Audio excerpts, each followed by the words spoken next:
Chicken tacos should only be trusted to chicken professionals. That's where we come in. Introducing Zaxby's new chicken finger tacos. One comes with pico de gallo and creamy chipotle ranch. And the other comes with bacon, lettuce, tomato, and avocado ranch. Chicken experts since 1990. Chicken taco experts since now. Order yours today in the Zax Rewards app. Woo, saucy! Zaxby's. You're listening to the Archaeology Podcast Network. This is the CRM Archaeology Podcast. It's the show where we pull back the veil of cultural resources management, archaeology, and discuss the issues that everyone is concerned about. Welcome to the podcast.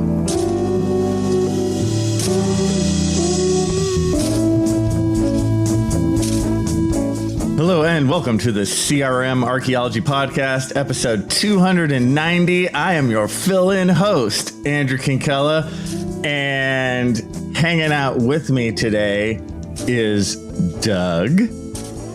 Hey, everyone. Also, Bill. Hello. And finally, Heather. Hi, everyone. Look at that.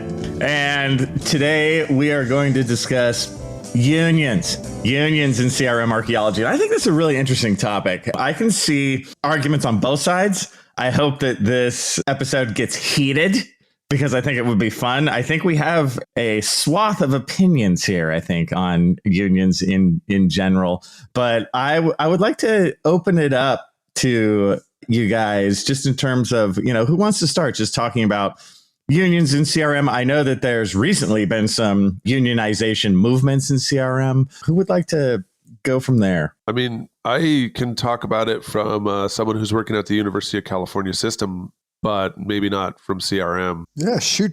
Go for it, Bill. Okay, cool. Yeah. The university side and the students, and then, yeah. Right. Yeah. I mean, so I have the view looking from the outside in, right? And I'm also not a unionized employee. So you're not? The faculty, we have our own unique faculty thing that supposedly is not a union, but it advocates and does a bunch of, I know. It's pretty interesting. Yeah. Yeah. So, this is fascinating. This is fascinating just there. So you are not a unionized employee? No, I am represented by a faculty advocacy organization that includes, many of the aspects of a union, but it is not actually affiliated with any of the union. Good God. So is this Berkeley only, or is this? Of course, it's Berkeley. Well, I only know Berkeley, right? So I don't know the other disabilities of the other UCs, but I only know my own unique less ability. Yeah. Yeah. Just that's fascinating. Andrew, are you able to unionize? See, I'm never actually quite sure if faculty are allowed to unionize in the US because of you technically sort of have line management over, postdocs and all those, TAs and that stuff. Oh man. Yeah. So see, there's so much here. So just here, even before we get into anything, I find what Bill said fascinating for me. So I work at a community college, right? And I'm paid, I guess I'm part of a district. And so we are unionized, and we are very kind of cliche, classically unionized, if that makes sense. Like if you think of K through 12 teachers or that kind of thing. So we do have a union. Okay.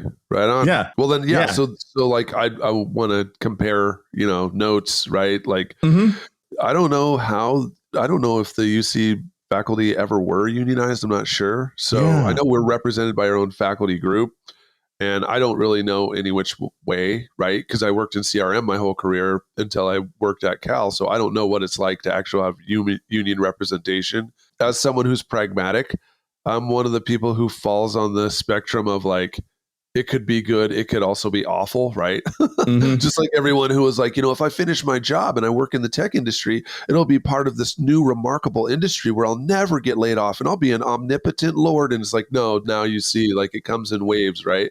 So I don't know. I have a feeling that unions could also be that way, where it's it helps you, but then it also hurts you. And so as someone who's working at the UCs, I'm watching the students. They've been successful over the last few years. They're unionized. The graduate students are. And their last few protests and everything have included lecturers and other folks who didn't have representation to the equation. Mm-hmm. And so, that has been good as far as like, folks getting, I guess, some more wages than they were before, right? Mm-hmm. Now, the problem was at the UC, the PhD students in our department and many other departments were already making more than, most other graduate students, right? So when they got the negotiation, this was for the different units. There's 8 universities in the University of California system. And at some of those other ones, people were getting horrible wages. And so they saw a huge increase. Right. But the students in our department did not necessarily see a gigantic increase in their wages because they already were like at the pretty high on the scale. And then our department was already giving them additional funding. We were doing the most that we possibly could. So they didn't necessarily see a huge boost in wages. But what should have happened that would affect them is a very clear statement of their duties as, a graduate student researcher, as a graduate student, like a TA instructor. Mm-hmm. So I always was quite clear with my students about what I expected when they were, helping me teach a class. I guess other folks were not necessarily. And now you're supposed to make this statement on, how many hours. To me, it was super easy since I just wrote a simple document that explains what I already expect. So their duties, they're already, outlined. But I think that one of the like conundrums is that they're still employees, but they're students, right? So they're still beholden to the university for the degree, even though they work for the university. And it's different than you and I, Andrew, because we can just get in our car and drive away if we hate what's going on. The only thing that we lose is like whatever we've built at our employer. But everyone listening to this podcast knows job hopping, like, you know what I'm saying? That is a thing. Yeah. But for PhD students, they're like kind of locked in because they need the degree. And so there's always this like interstitial space that they occupy. Yeah. So hearing that even though they're getting these contracts, they're supposed to limit their hours. Some people are spending like still tons and tons of hours on these classes. Some professors just have an army of TAs and they don't even teach anything. They're having the students do every single thing. Yeah. And that is not, that's like way more than their hours of what they're supposed to be doing. And so I'm still seeing that like, there's abuse happening. And even though they're represented by the union and they have the ability to strike or to file grievances and stuff, they still can't do anything to like file a grievance so that they would just get a degree, right? So as long as they want the degree, that always keeps them in that in-between space. Yeah, they're in a really weird spot. Like you said, somebody like you or I, it makes a ton of sense to be in a union. Like I'm very pro-union because I've lived through it, for decades, and I've seen the good side, of being part of a union. I think it's a very important part, almost a very important part of kind of America, the history of America with unions and that kind of stuff. But in terms of the grad students, it's weird because it's like this, it's not a full-time job, it's like this part-time thing. And they really have to know kind of what they're asking for, because I think a lot of them kind of didn't. They're just like, we just want to be unionized because we want to be unionized. And it's like, you need this, what does that mean? What's your end game? What does that mean for the years as they go on? And I've seen a lot of difficulties with them kind of on the ground level in terms of it's like, oh my God, we've become unionized. And now, we're not living the way we thought we would. I was curious about, the UC system, and I looked it up, and you guys have like 15 unions for basically everyone. Oh, Berkeley has some extra ones for like the print shop folks as well. Oh, right. But like, basically everyone but what Bill is. And apparently you guys have a Senate, and that's, but like your instructors, your academic researchers, they're all unionized. But the faculty in the UC system apparently are just not unionized. You have your Senate. Bill, can you tell us a little bit more about what that does? And does it actually negotiate for you in wages and stuff? Yeah, it does. But also, so the Faculty Senate is like a council of faculty that are actually at the University of California, Berkeley. I can't talk about like the Faculty Senate at the office of the president, right? So to make things, soup as clear as mud, there's 8 UC campuses.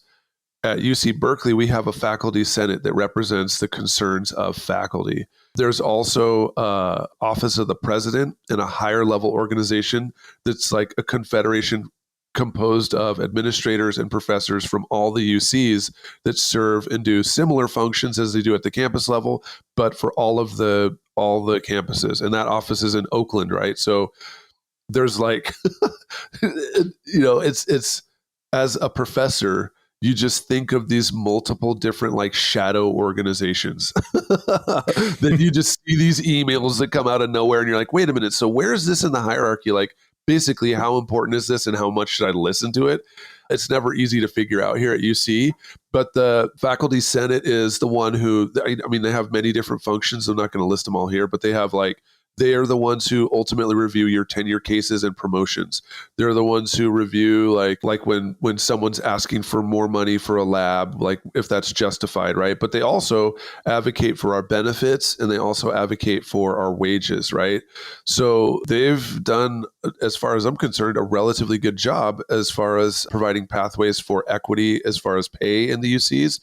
Now, I'm not going to say that it's perfect, right? Because one of the things that's quite common in academia is for a professor to start in a certain year and then to stay the course and just get their sequential cost of living adjustments and their raises for when they get promotions, but to easily be outpaced by newer professors who come in who get a higher wage, right? So, it's difficult for you to hire someone at the 1990s salaries that you're once giving. They're going to need more, right? But those younger professors end up really outpacing some of the people who've been there for a long time. Also, people of color and women, once again, not advocating on their behalf. Well, the faculty senate provides a pathway for you to get an evaluation of your job title, your position, how many years you've been there and your rank, and then you can advocate for an equity adjustment for your salary, right? So the attempt is to try to keep those kind of things from getting, out of control. And I'm not saying it's perfect and that everybody's getting paid exactly what they should, but at least there's a pathway. That the faculty senate is one of the vehicles that does that.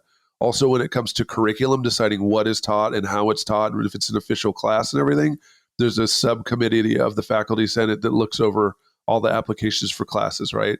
DEI, there's a subcommittee that's looking to see, are organizations discriminating against people with disabilities?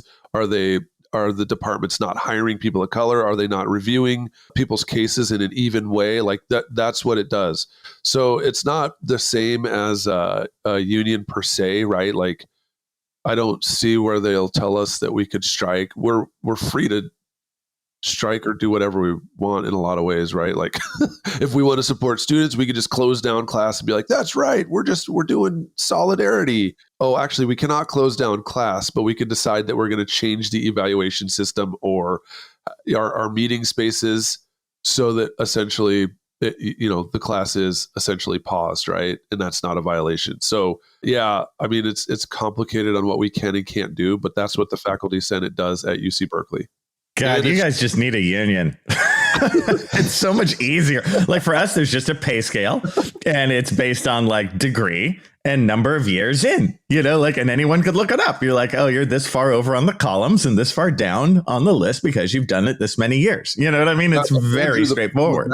The problem with that one is like they can tap me to be part of this podcast and then try to reach out and create more advertisements and generate revenue or something like that, or to do poll-based research or something like that. And I'm just sitting here doing all this stuff.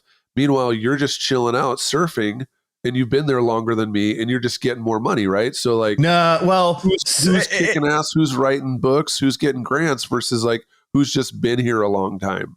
I will say it's more complex than that because also on the columns, it depends on, you have to have like a certain degree. So it moves across and up and down. There are reasons for merit, if that makes sense. I can't just like sit on a couch and smoke weed and surf. You know what I mean? Unfortunately, yeah. I mean, how dare they? Why can't my union stand up for that?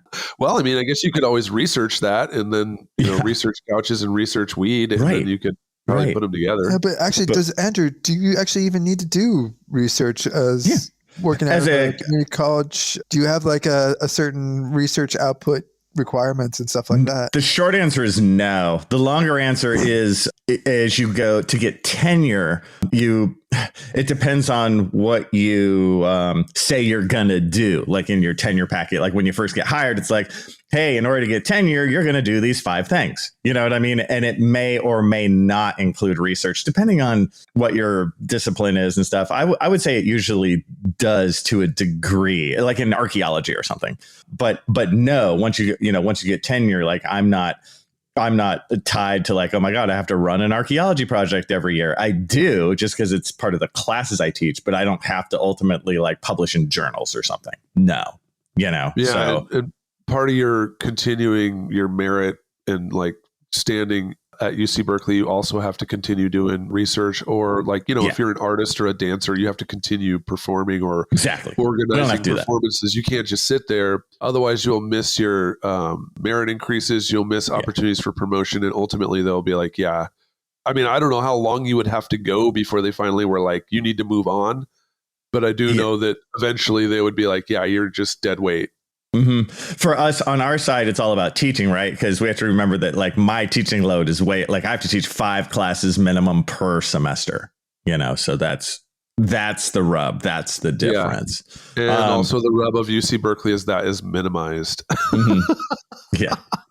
Teaching is not the like main reason you get promoted at UC Berkeley. Right. In my neck of the woods, that's the whole thing, right? It's how do you teach? Like that's what everyone is on you for. They're not on you for research. They're on you for teaching. They're on you for teaching quality, right? Yeah. That's what you get hammered for. I guess I would say when we return, let's bring CRM into the mix of unions and we'll go from there. We'll see you guys in a minute.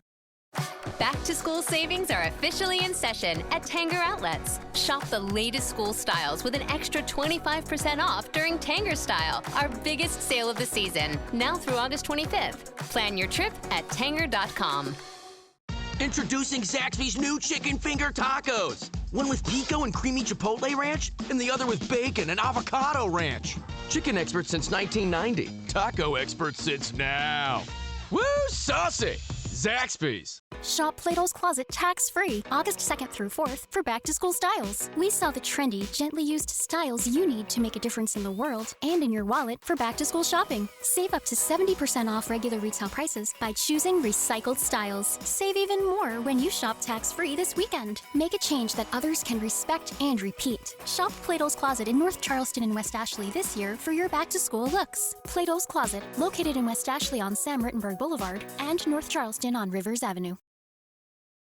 Hello and welcome back to the CRM Archaeology Podcast, episode 290. And we have been talking about unions. And as I think many of us have already heard, there was a group of archaeologists who just recently unionized in Utah.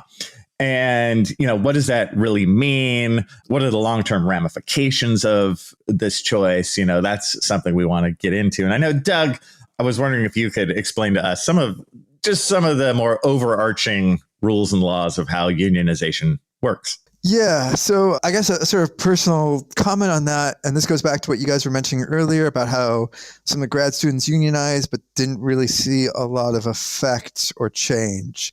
And of course, throughout archaeology, you see this, well, I shouldn't say every archaeologist, different countries are different, but especially in the sort of UK, US, the Facebook groups on there, you're seeing a lot of people being like, oh, we need to unionize. That's going to solve all our problems. And I mean, all our problems. Everything's thrown on the union, whether the union wants it or not. And I think it's a bit unfair. And even like, I'm going to take an example over here in the UK, like we have the biggest sort of Facebook group is the Badger one, British Archaeological Jobs Resource. And actually recently, like sort of the admins have been sort of dissing on the unions and that they're not doing a lot, and they're looking across and they're being like, oh, they've unionized in Ireland and why can't they do it in the UK? And you see a lot of sort of imagination of what a union could do. I imagine most people imagine what's going to happen is there's going to be a union and they're going to be on site and someone's going to just be like, oh man, I've had enough. And they're going to throw their trowel down, do an inspirational speech, like a band of brothers, those who walk off with me today are my brothers and my sisters, yada, yada. Everyone's going to get up, down their tools. The digger drivers are going to see this, and they're going to they're going to turn off the machines in solidarity. There's going to be a great picket, and then, people are going to honk as they go by, showing solidarity as they picket, and it's going to work. And, they're going to get higher wages, and that's it. All our problems are solved. And exactly what's going to happen is that person's going to throw down their trowel and they're going to be fired instantly. There's no protection. Not only are they going to get fired, the union that exists is going to denounce them. Right. There's a whole letter that they're going to send saying that this person was wrong, that they were a horrible human being. Not exactly. I'm exaggerating on that part. But the union is actually going to denounce them, and they're going to get fired. And the reason behind that is because in both countries, the laws have been systematically tilted against unions. So I'll talk first about the UK, and then I'll talk about the US. So basically, starting in 1980 with Thatcher, essentially it's been death by 1,000 cuts. So everything I just described of what the imaginary could happen actually could happen in 1979 in the UK. It can't happen anymore. So yeah, the idea that digger drivers would suddenly, stop and join in with the archaeologists, that's what we call a sympathy or a secondary action. That is illegal. It's illegal in the UK. I'll get to the US. It's illegal there too. You can't just randomly throw down. That's what you'd call wildcat, basically, picket or, strike, a wildcat strike. That is also illegal. You have to go through a whole process. In the UK, it has to go through mail. So you actually have to do a ballot. The union has to let the ballot know, and they have to let the employer know that they're going to be balloting. They have to go through this whole thing. They have to get a certain percentage, and it has to be done by mail. And you're thinking letter, yes, letter. You can't use email. You can't use any modern technology. It's designed by that way on purpose. So, if you're an archaeologist, your address, your home address that might get sent to might not be where you're living at the moment because you're digging. So you have to go back and you have to get it. And then, it has to be mailed in, and eventually they could go on a strike. But basically, the strike can't really last that long. After 12 weeks, basically they can fire everyone. So you're protected if the union does it. And the union has to give advance notice by a couple of weeks, and has to go through this whole process. And you can only strike basically at your employment. Strike can only be related to your employer. You can't have a sector-wide strike. Usually, there's sort of some ways around that, but for the most part, you're basically stuck there. So all these sort of glory imagination that people have about what a union can do is basically illegal. And actually, they wrote into the laws, when I said the union will denounce you, that's actually written into the laws. The unions will be fined if anyone at a union company tries to start a strike without permission, without going through the laws. So the union has to go up there. There's even a template they have to do where they basically have to be like, yeah, this person's a complete idiot. This is unsanctioned, yada, yada. And the union basically has to denounce, or they're going to be fined, hundreds of thousands of pounds. But there's good reason for that, right? No, there's the only reason of this is literally death by 1,000 cuts, and it actually literally has continued. So obviously ideologically driven from Thatcher, conservatives, but then you got 1997 Blairites came in, and actually they literally put, so that's labor, literally a political party funded by the unions and created by unions to represent, it tends to be the left side of politics, but it was meant to help working people literally put in their manifesto that they're not bringing back secondary action. They're not bringing back wildcat. They slightly tweaked the laws where they're like, oh, instead of getting fired after 8 weeks, you could do 12. But systematically for 40 years, unions have been destroyed slowly, cut by cut in the UK. So the point now, they really have almost very little power. In the US, that all happened at once. And that actually happened, 70 years ago. It was the Taft-Hartley Act, 1947. Truman actually vetoed it, but they got enough, the 2/3, both Democrats and Republicans, back when you could do some good bipartisan work, basically did the same thing, which is you can't do wildcat strikes, you can't do secondary action. And then, they've slowly been killing them in states with the right to work, which is trying to cut off, money to the union. So it's basically, systematically destroying most of the power. So when people look at Ireland's a bit different. There's trade-offs, good and bad, but in Ireland, you can actually have secondary strikes. So a couple of years ago, I think it was the bus drivers or the train drivers were going to go on strike. But what also happened was, I can't remember who it was, the taxi drivers, the bus drivers, basically all transport people also went on strike at once. So you couldn't break the union. It basically brought the country to a standstill unless you had your own car, which I know in America it doesn't sound like a big deal, but in other countries it's not. A lot of people use public transportation. So yeah, like people look over at Ireland and they're like, oh, they're unionized and it worked, but the laws are very different in Ireland.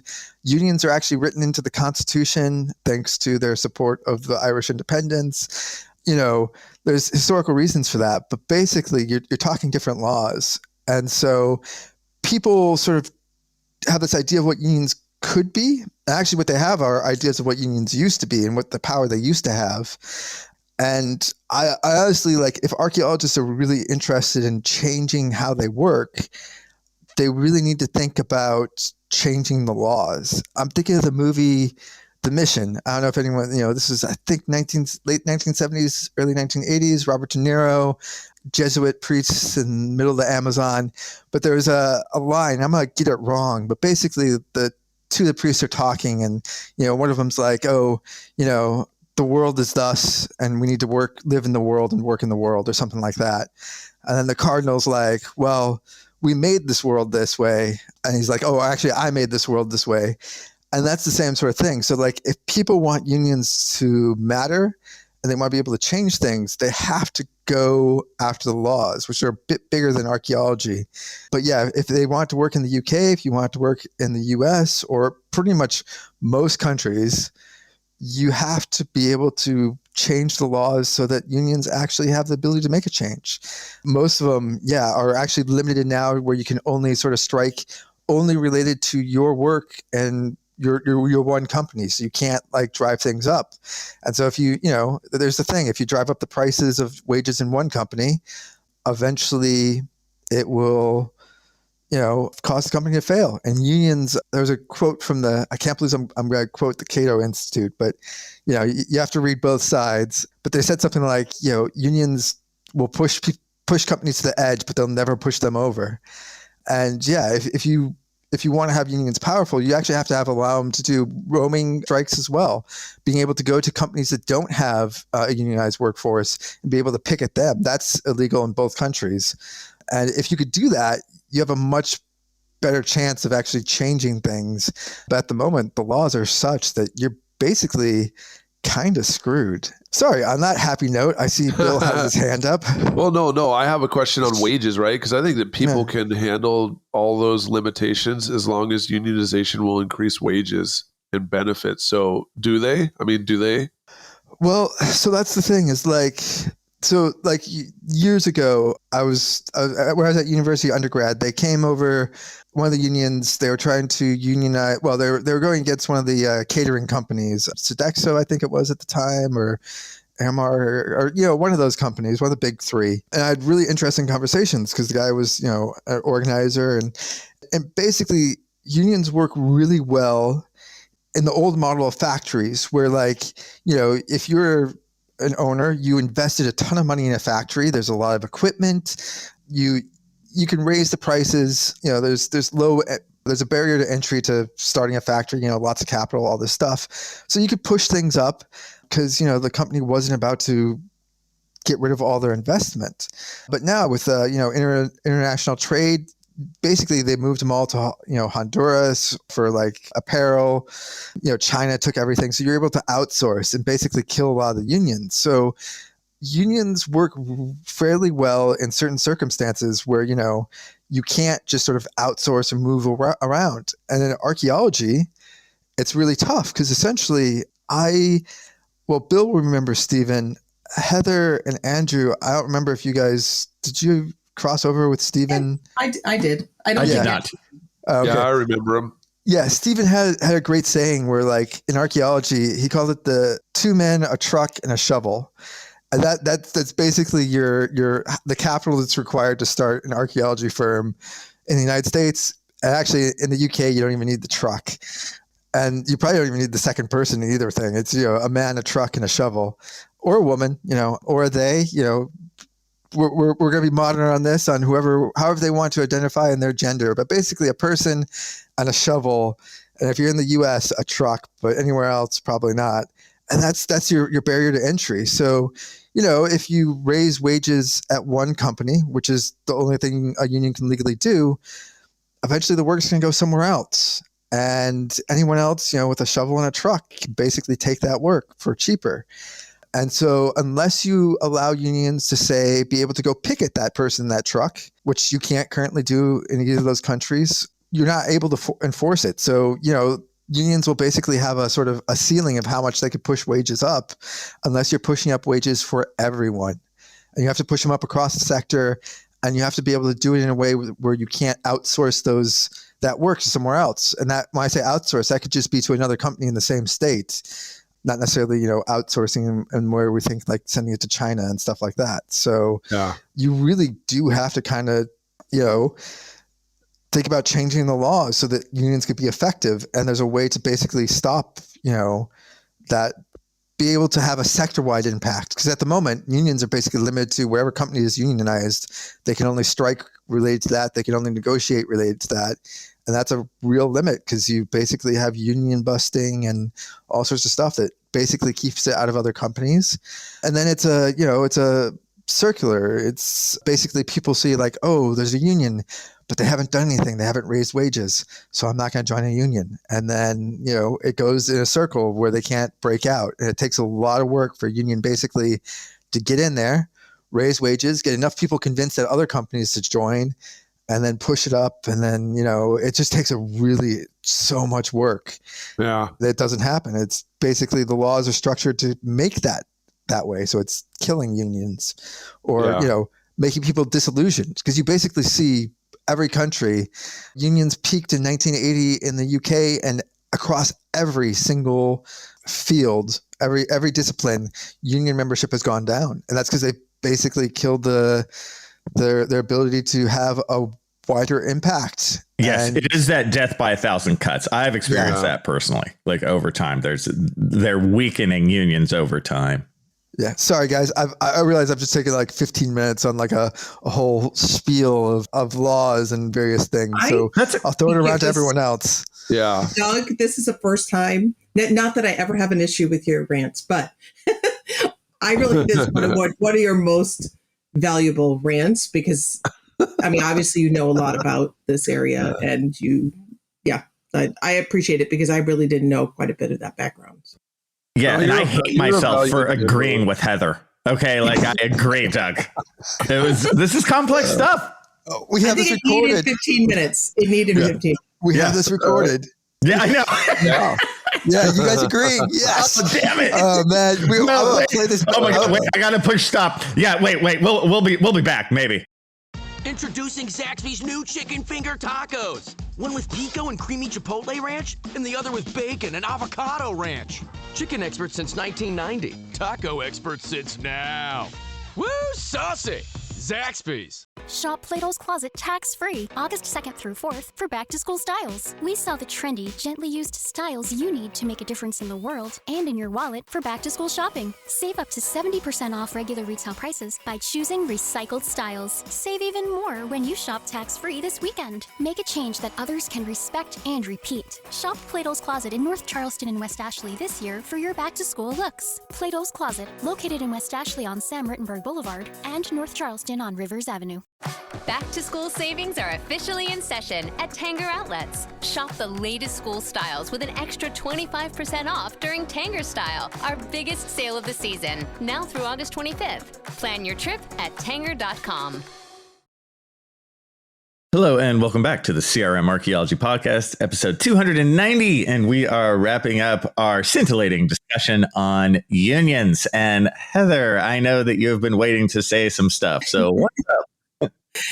Well, so like I said, I really appreciated that background. My knowledge of unions is limited. I have done some study on it just because I'm really curious about the potential for improving things in this country for CRM. And then I'm a history buff of the Industrial Revolution period.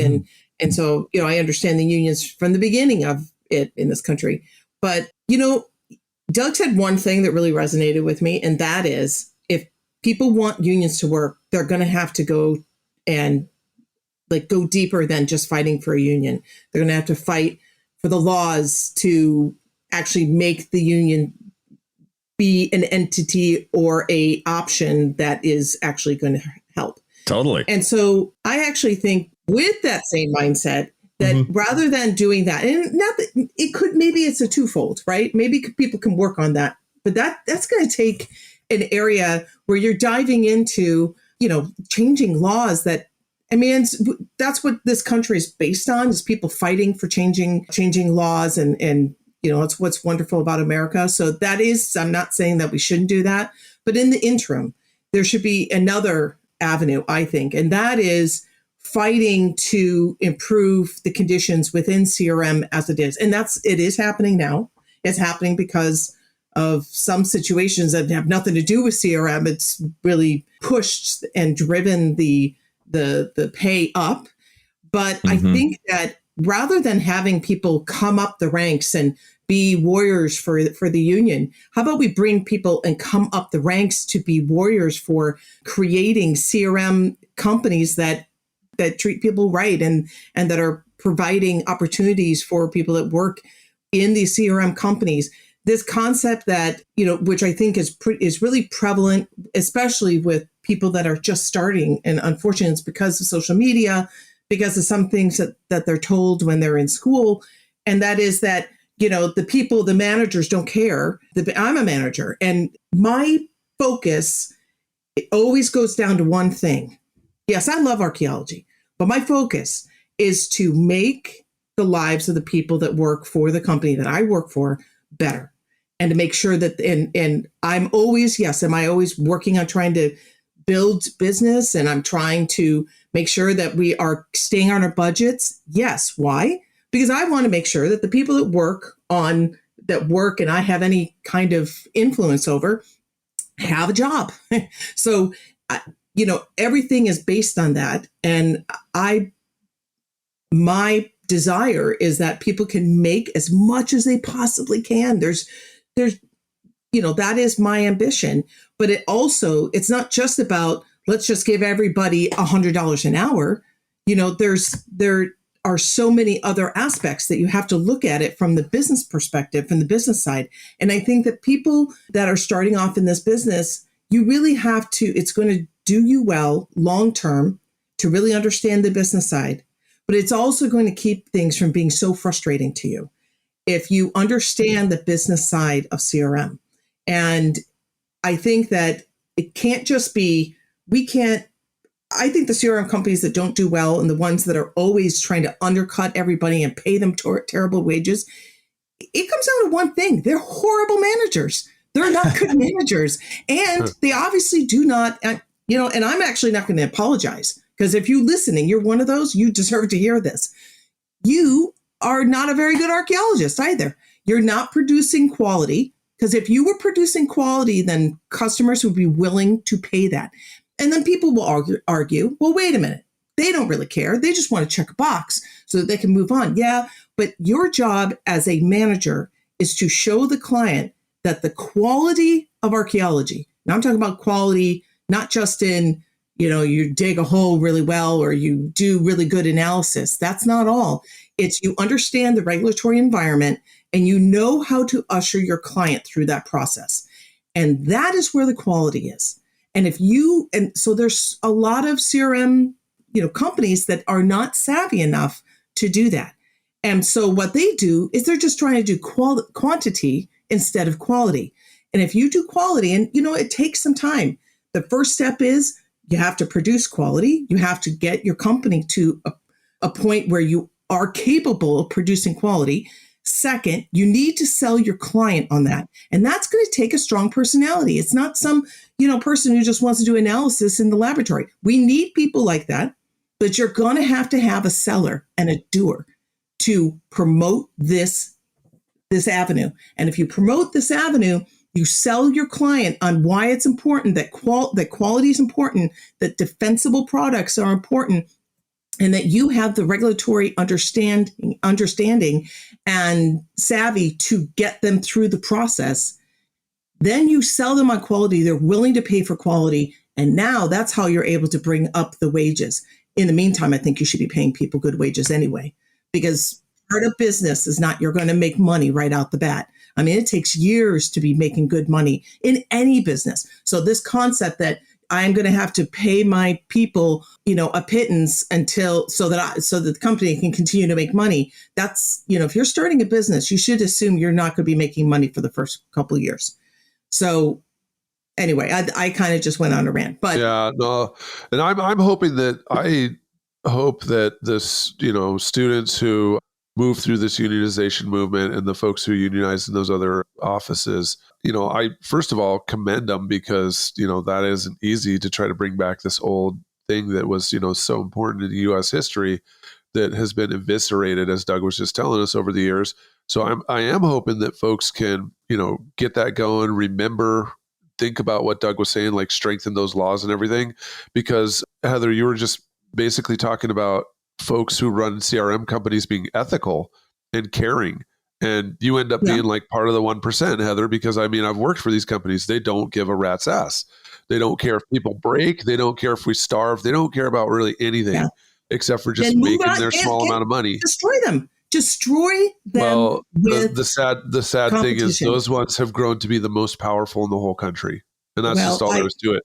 So I am hoping that through strengthening regulations, joining together, maybe making the adjustments possible to make this a more equitable and employee oriented field, I do hope that folks move through this and remember these things and go into the next level, bringing those to cultural resources. Yeah, I really don't. I understand what you're saying. Yes, they are out there. I work for them too. So, but I don't think it's 1%. I think it's greater than that now. And I do think that in the meantime, I'm not saying give up this concept of unions, but in the meantime, people need to not give up. They need to come in and fight bring yourself up. I see so many people just quit. They move into another area. When I started, I was a single mom. I had no money. I was poor, and I fought my way up. Now, I'm not saying that, that I'm sure that, there were opportunities that I had, but I was given opportunities because I had placed myself in that position. And I really think it's doable. I'm not saying this to laud myself. I'm saying this because it is possible. And if you get yourself to certain, levels in a CRM company or an environmental company, it allows you to have, to be in a position to make things better for others. I would also add that, so helping unions is one way of doing it. There are other ways that, you can make without changing laws, that you can sort of empower the ability for unions to work. So I was going back to like that union organizer. He was working for I should say this is just a side thing, totally off the side, but like, there's always those TV shows about like rich people and the drama there, but like the drama of unions, man. So he worked for a union that was basically the, shirts, sewing, all that sort of stuff. They were part of another union. They split. But the thing he told me was like, apparel, I think it was apparel union is what they called it. Basically, they'd given up being able to do much because, 1990s deals were made, I think it was Honduras and Guatemala, where they were able to move essentially all the apparel offshore. And they're basically, he was saying that like, they'd actually started a bank. I'll put it in the show notes. Really interesting stuff. So they had a lot of money. The bank's really interesting history. They like bailed out Martin Luther King, paid for his bail, all these things. Basically, they didn't have any power because essentially they could offshore any of the apparel factories at any time they wanted to. So they were basically using the resources from their bank to help other unions. They were looking to unionize sort of, people in catering, things like that. But where I'm getting back to this is like he was he was talking about how unions could be powerful. And actually, like, archaeology is pretty perfect in the sense of, like, it would be a good profession to unionize in that you can't really outsource, at least the excavation part. I mean, I guess, maybe you could ship all the artifacts out of country for the analysis or something like that. But in terms of, like, digging, you can't outsource that. You actually physically need someone in the middle of Arizona or the middle of California or, Illinois or wherever to actually do the work. And so there's that. The real problem is this, anyone can set up, a person, a truck, and a shovel. But if you put barriers to entry, you can, that's why those wages are much, much higher in the West than the East of the U.S. Because, permitting from BLM, that's a barrier to entry, and that causes wages to go up. And so, there's that one way. There's another way. I'm not going to go into more detail about barriers to entry because of legal issues with the UK, and I shouldn't really be on recording talking about how you can do illegal things. But, there's other ways. But you raise that or consolidation. So, if it comes down to there's only 3 archaeology firms and, barriers to entry, essentially unions, even if they're limited, even kneecapped with the current laws, can be very effective. Yeah. And we somewhat see it in the UK where, like, unfortunately there's just, the average surplus or profit is 2%. And we see, like, there's about half the archaeologists in the UK are actually in a company or organization that's unionized, but the wages are about the same because there's just no money to take it from. But if, you had barriers to entry and there's lots of profit margins in archaeology, unions as they are now could still work. But this, some things do have to change. Right. Even like my union, even though it's been kind of kneecapped and hobbled over the years with the stuff we've been bringing up, it still, like, works for us. Because I'm telling you, if we didn't have a union, we'd have horrible wages, we would have a terrible work week, and we'd have, like, no health care. I guarantee you. Because sometimes people are like, oh, well, as long as the state or the company they'll just be nice to you, but they won't, right? They're there just to, like, take the maximum amount of money. The union is constantly fighting against the administration. It is a constant battle, right? Behind the scenes to keep, again, decent wages and this kind of thing. So in my situation, even though, of course, unions are never perfect, you can always point to flaws or this kind of thing. I'm so happy to be part of a union. And so in order to do that, I have to pay dues, right, every month. And I want to say it's like, I don't know, it's $150 or something like that. Now, one of the things that Doug was talking about in terms of hobbling the unions, it used to be basically that it was mandatory that everyone pay these dues. And recently, just in the last handful of years, they've made it, like, not mandatory. So you basically can very easily opt out of the union, which it sounds like it should be fair. That sounds like a fair thing, but it's actually a terrible thing because what happens is people will opt out of the union, but they're using everything the union's giving them anyway. You know what I mean? Oh, you opted out of the union, but you took the raise that the union fought for. Oh, you're using union representation when the administration's trying to fire you. You know what I mean? Wait, Heather, yeah, I do know for a fact because I know someone who opted out of a union. It was not academia, but yeah, and they did not have the full legal representation. Right. Oh, well, that's good. That's good.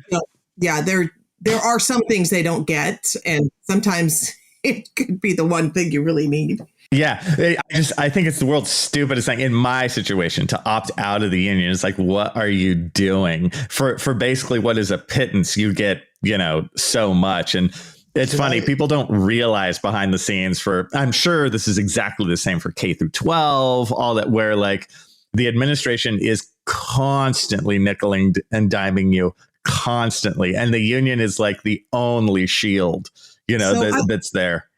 I would like to say one thing. There is something that's different than academia. So you can't in CRM. You can. Oh yeah, it's different. People are ignoring this fact. So they could have treated you. You didn't have a union. They could have treated you badly, and the quality of the work, the quality of the teaching could go down. Yeah. And it's in academia. It's really not going to do a whole lot. I mean, the concept of these certain colleges that people want to go to. Sometimes, that is affected. But as far as CRM goes, you really do, and it becoming more and more prevalent, you have to have a defensible product. And without that, so clients are starting to realize that now. You can't just have any old person doing archaeology that is going to just check the box. And actually, you can also have some of the finest archaeologists in the world that are working on your project, and you're still not going to have a defensible product because they don't understand the regulatory side of things. So they're just good archaeologists, but they don't know the regulatory side of things. And so clients are starting to pay for a better quality. And that is where you're going to, that is where you don't necessarily need. Now, I'm not saying unions are the wrong way to go. But what I'm saying is I'm trying to give some hope to my approach, which is not anti-union, but is let's work on this in tandem here. And that is fighting for quality of archaeology, which then this argument that, clients aren't willing to pay and everybody's going to lowball. Well, they can go and lowball, but then they're going to get sued down the road because the product was not defensible. And then the other thing is, I really would like people to think about is that we shouldn't just be thinking about people that are digging, people that are in the field. That's not the most important thing. And honestly, I don't even know if that's what archaeologists should be doing. I think archaeologists should be in the field and they should be supervising, they should be watching, but is it the right move to have every single person who's digging be an archaeologist? Is that why people went to get a degree? Is to dig dirt? So I think that we really need to change how we look at archaeology in so many different ways in order to improve pay scale. I think that's really important to think about, too, because in my case, in a way, I'm the easy poster child for unionization. It's kind of like Doug was saying, like I'm kind of a version of almost the factory model, where it's not offshored, although the administration, I'm sure, would love it to just offshore everything and make it online classes only. Right. But it's as of today, I am that factory model, and I can work as a unionized, almost factory person. The CRM world, it's way more complicated, like you're saying, Heather. It's a tougher beast. Anyway, Doug, I know you wanted to say something about that. Yeah, well, it was best back to, we've been mainly talking about unions in terms of wages, but going back to what you had said, Andrew, about, they're great for other things. I've seen this on other sides. So I work for FAME, Federation of Archaeological Managers and Employers in the UK. That's the trade body. I get to sit in the meetings with, the owners, the managers of companies. And the laws are such that they're not going to really, unions aren't going to be able to affect wages anytime soon in either country. But there's huge differences. So I'm just thinking one example that was huge. There's been a lot of reports about, harassment and bullying in archaeology, and just, I'm going to use those. So I'm using UK technical terms. So harassment is when it's related to a personal characteristic that's illegal. Bullying is, you're just being an asshole to someone, not necessarily because of, their gender or their religion or whatever. So there's been a lot of reports out recently. There's been those reports about field schools and, lots of research. But, with any research, essentially, it's one of those things where if it didn't happen to me, I don't believe it. And that's, a lot of people's reactions. But I don't know, if you could give out a prize, a Nobel Prize, I don't know, whatever, some huge prize, it should go to the union at Oxford. Because essentially they went and they did a survey internally about harassment and, all these shit things that happen when you're out in the field. And they took it to their managers and they convinced their managers. And I could tell you right now, nothing has changed the conversation faster than when you're talking about harassment and bullying at the senior level. For people who, they've been senior people for a while, they haven't experienced anything like that in 20 or 30 years because they're the boss. They're the ones, they're not the ones who are getting bullied. But it was huge because they convinced the management at Oxford. And it was amazing to see the change of a meeting when basically the, older white male graying stood up and said, actually, no, this is an issue and we should all pay attention. because he'd been convinced by his union, and unions are really good for non-pay stuff in your work. So, if or even pay, like getting cheated those extra like half hour here or, hour here where you're doing overtime, you should be paid for it. And they're just yes. Like, oh, no, that didn't happen. A union will be like, no, that did happen. Pay us, or, whatever. There's a lot of small things that a union can do now for your individual work. And, again, I've been in a job where basically they wanted me gone. They pushed me out. I really wish I'd been paying union dues to have that union person with me, because I was basically on my own. And, in any organization, if they want to get rid of you, they'll get rid of you for whatever reason they want. And a union can really, really help on that. Mm-hmm. So I would just say, right now the laws are so that they can't affect really wages in a lot of places, but they can affect your quality of, I want to say life, your work life, but also your regular life, because that affects it as well.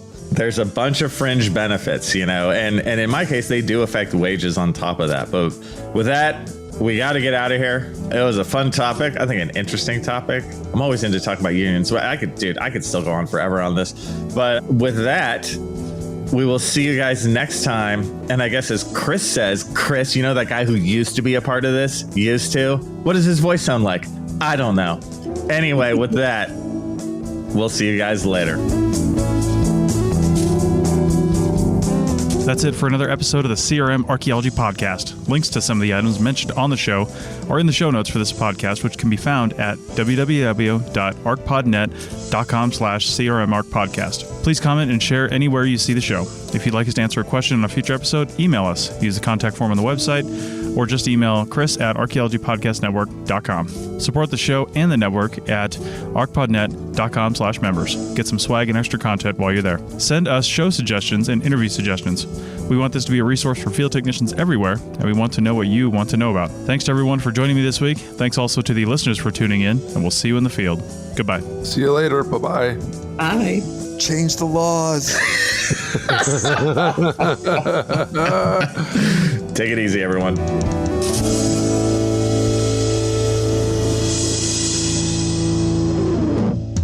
This episode was produced by Chris Webster from his RV traveling the United States, Tristan Boyle in Scotland, DigTech LLC, Culturo Media, and the Archaeology Podcast Network, and was edited by Rachel Roden. This has been a presentation of the Archaeology Podcast Network. Visit us on the web for show notes and other podcasts at www.arcpodnet.com. Contact us at chris@archaeologypodcastnetwork.com.